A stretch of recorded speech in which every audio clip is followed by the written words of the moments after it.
مصائب علام کو دور کرتا ہے اور رزق میں اضافہ کرتا ہے. سبحان اللہ. صلو علی الحبیب صلی اللہ تعالی علی محمد صلی اللہ علیہ وسلم. اللہ رب العالمین جو تمام مخلوق کا خالق و مالک ہے وہی سب کو کھلاتا پلاتا ہے، وہ رزاق ہے. چنانچہ پارہ 27 سورہ 27 میں اللہ تعالیٰ فرماتا ہے ترجمہ کنز ایمان ان اللہ هو الرزاق ذو القوۃ المتین. ترجمہ کنز ایمان بے شک اللہ ہی بڑا رزق دینے والا اور قوت والا اور قدرت والا ہے.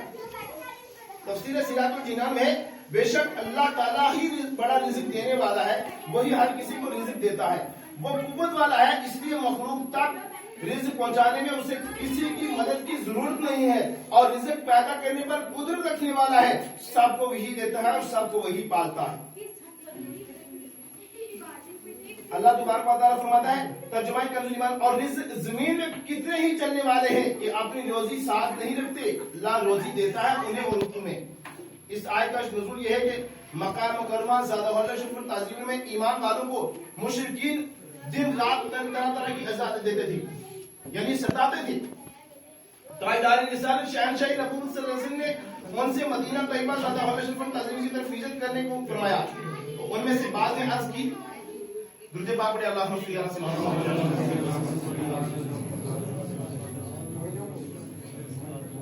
12-21 سورہ عنکبوت کی یہ تفسیر ہے کہ اس میں اللہ پاک نے فرمایا اور زمین میں کتنے ہی چلنے والے ہیں اپنی روزی ساتھ نہیں رکھتے، اللہ روزی دیتا ہے انہیں اور تمہیں. اس آیت کا شان نزول یہ ہے کہ مکہ مکرمہ زیادہ شرف تعظیم میں ایمان والوں کو مشرکین دن رات طرح طرح کی ایذا دیتے تھے، یعنی ستاتے تھے. تاجدار رسالت شہنشاہ نبوت صلی اللہ علیہ وسلم نے ان سے مدینہ طیبہ زیادہ شرف تعظیم کی طرف ہجرت کرنے کو فرمایا. درود پاک پڑھے اللہم صلی اللہ علیہ محمد وصحابہ محمد وآلہ وسلم. آپ توجہ رکھیں، فرمایا جب مکہ میں جو مسلمان تھے، ایمان والے تھے، تو مشرک لوگ ان کو ستانے لگے، تکلیف دینے لگے، طرح طرح کی تکلیف دیتے. تو نبی پاک صلی اللہ علیہ وسلم نے ان سے مدینہ طیبہ یعنی مدینہ پاک کی طرف ہجرت کرنے کو کہا کہ آپ مدینہ چلے جائیں.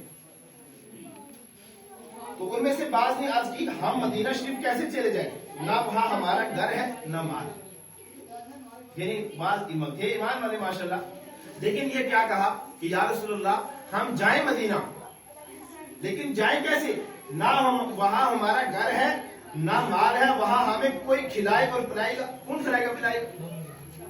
اس پر یہ آیت کریمہ نازل ہوئی اور ارشاد فرمایا کہ بہت سے جاندار ایسے ہیں جو اپنی روزی ساتھ نہیں رکھتے اور نہ ہی وہ اگلے دن کے لیے کوئی ذخیرہ جمع کرتے. جیسا کہ جو چوپائے اور پرندے اللہ تعالیٰ ہی انہیں اور تمہیں روزی دیتا ہے، لہذا تم جہاں بھی ہوں گے وہی تمہیں روزی دے گا. تو پھر یہ کیوں پوچھ رہے ہیں کہ ہمیں کون کھلائے اور پلائے گا. ساری مخلوق کو رزق دینے والا اللہ تعالیٰ ہے، کمزور اور طاقتور، مقیم اور مسافر سب کو وہی روزی دیتا ہے. اللہ تبارک و تعالیٰ پارہ 12 سورہ ہود آیت نمبر 6 ترجمہ کنز ایمان اور زمین پر چلنے والا کوئی ایسا نہیں جس کا رزق اللہ کے ذمہ کرم پر نہ ہو. بعض کہتے ہیں نا میں فلان ایسے میں ماشاءاللہ میں نے رمضان میں ہماری ملاقات ہوتی تھی بڑے بڑے لوگوں سے، امیر لوگوں سے، کیونکہ دعوت اسلامی میں ہمارے بہت سارے جامعۃ المدینہ مدرسۃ المدینہ جہاں میری ذمہ داری ہے، راجوری میں ہمارا جامعہ ہے جہاں بچے 70-80 پڑھتے ہیں، تو ہم ان کے پاس زکوٰۃ کے لیے جاتے تھے. تو میں نے اندازہ لگایا، میرا اگر دے بھی نہ الگ بات ہے، اندازہ لگایا تو بعض کہتے ہیں میں نے اتنا دے دیا ہے، فلانی اتنی فیملی کو میں چلا رہا ہوں، یعنی اللہ نے دیا اس کو، اور وہ کہتا ہے تو کون سا دے رہا، تجھے رب دے رہا نا. انسان بعض کہتا کہ میں اس پرانے بندے کی میں نے یہ خدمت کی، ارے تجھے رب نے دیا نا، تجھے رب دے رہا تو دے رہا نا، اللہ نے نہ پر دکھلاوا اس لیے. اور یہ اللہ پاک فرما رہا ہے کہ روزی تو میں دینے والا ہوں.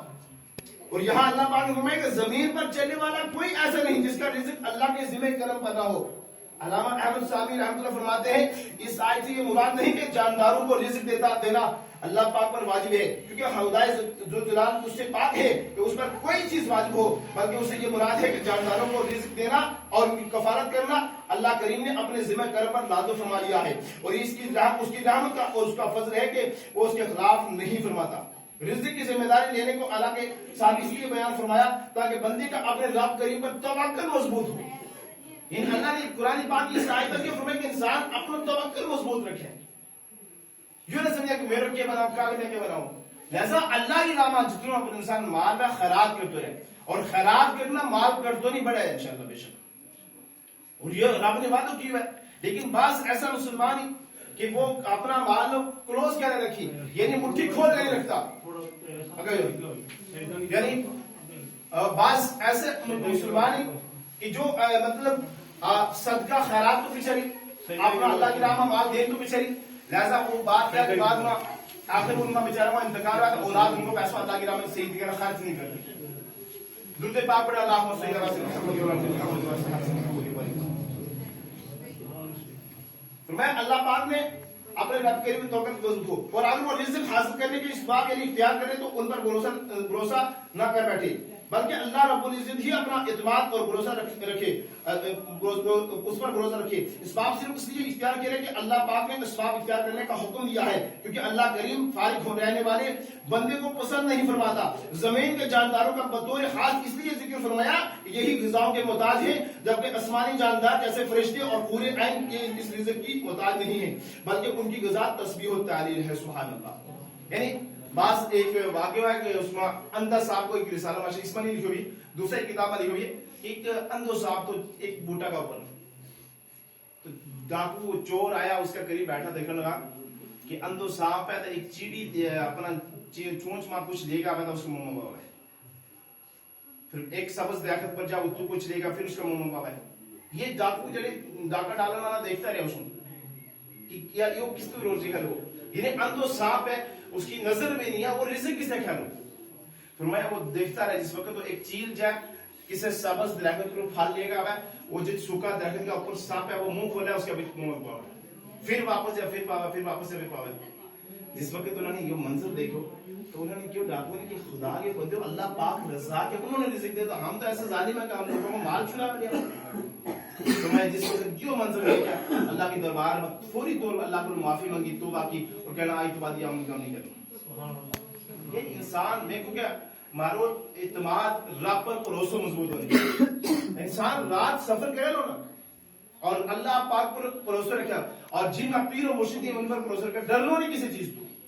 جو انسان اللہ کو یاد نہیں کرتا, رب کی دربار میں سجدہ نہیں کرتا, اللہ کی دربار میں سجدہ نہیں کرتا, نیک نہیں پڑھتا, درود پاک نہیں پڑھتا, پھر وہ ایک ذرا ایک چڑی قیمتی ہے نا, اس کو ڈرا ہو, ذرا کوئی چیز لگا کہ اس کو ڈرا ہو, یار میں نے کھا اڑائی. پھر انسان ہے تو اللہ پاک میں یاد کر, اس رب پر بھروسہ رکھنا.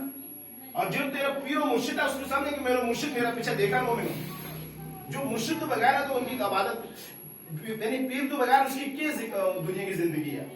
اور میں کیونکہ بات کہہ فلانا اب چھوٹو ہے, اب اس کی شادی نہیں ہوئی, اب جب تک اس کی شادی شدہ نہیں ہو تب تک اس میں بیعت نہیں کروانا, یہ شرکت کے اندر کوئی حکم نہیں. تو میں اولاد چھوٹو بچوں اس میں اپنا کسی سلسلہ میں داخل کر چھوڑ, کیونکہ اس کی زندگی کو قیامت کے دن کسی سامنے کھڑا ہوتا ہونا. تو میں قربان جو اپنا پیر و مرشد بابا میاں بشیر صاحب رحمۃ اللہ تعالیٰ کی شان کروں کہ ماشاءاللہ جب ان کا انتقال ہو گیا 15 اگست والا دن, تو بعض ایسا مریض تھا جو ان کا